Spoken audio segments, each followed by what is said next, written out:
ప్రతి సంవత్సరం డిసెంబర్ 14వ తేదీన మనం ఇంధన పొదుపు దినోత్సవం జరుపుకుంటాము.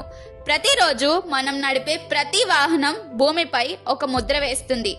ఇంధన వనరులు పరిమితం, కానీ వినియోగం మాత్రం రోజు రోజుకు పెరుగుతుంది. మనం మార్చుకునే చిన్న అలవాటు పర్యావరణానికి పెద్ద మార్పు తీసుకొస్తుంది. ఇంధన వినియోగం పెరగడం వలన కాలుష్యం పెరుగుతుంది, గాలి నాణ్యత తగ్గిపోతుంది, ఖర్చులు కూడా ఆకాశాన్ని తాకుతాయని ఇంధన పొదుపు దినోత్సవం మనకి గుర్తు చేస్తుంది. ఇంధనాన్ని పొదుపు చేస్తే భూమిని కాపాడినట్టే. మన ఇళ్ల నుంచే మార్పు మొదలు పెట్టాలి. మనం సేవ్ చేయగల ఇంధనం మన భవిష్యత్తుకు పెట్టుబడి అవుతుంది. సులభమైన చర్యలతో పెద్ద ఫలితాలు పొందవచ్చు. ట్రాఫిక్ సిగ్నల్ వద్ద వాహనం ఆఫ్ చేయండి. టైర్లో సరైన గాలి ఒత్తిడి ఉంచండి. రెగ్యులర్ గా వాహనాలు సర్వీసింగ్ చేయించండి.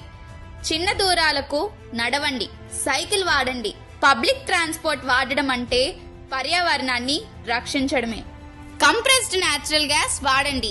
విండ్, టైడల్ ఎనర్జీని, BEE star rated home appliances ని and copper plate layered utensils ని వాడండి. అవసరం లేనప్పుడు ఫ్యాన్లు, లైట్లు, టీవీలు స్విచ్ ఆఫ్ చేయండి.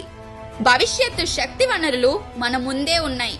సౌరశక్తి, ఎలక్ట్రిక్ వాహనాలు, పునరుత్పత్తి శక్తి వనరులు, ఇవన్నీ శుభ్రమైన భూమికి దారి చూపే అడుగులు. మన పిల్లలకు స్వచ్ఛమైన గాలి ఇవ్వడం, భూమిని పచ్చగా ఉంచడం, ఇదంతా మన బాధ్యత. ఇంధనాన్ని పొదుపు చేయడం అంటే మన భవిష్యత్తును మన చేతులతో కాపాడుకోవడం. ఈ ఇంధన పొదుపు దినోత్సవం రోజున మీరు ఒక చిన్న నిర్ణయం తీసుకోండి. మీ అలవాట్లలో చిన్న మార్పు భూమికి పెద్ద సహాయం. ఇంధన పొదుపు మన దినచర్య, మన బాధ్యత. Save fuel, save money, save earth.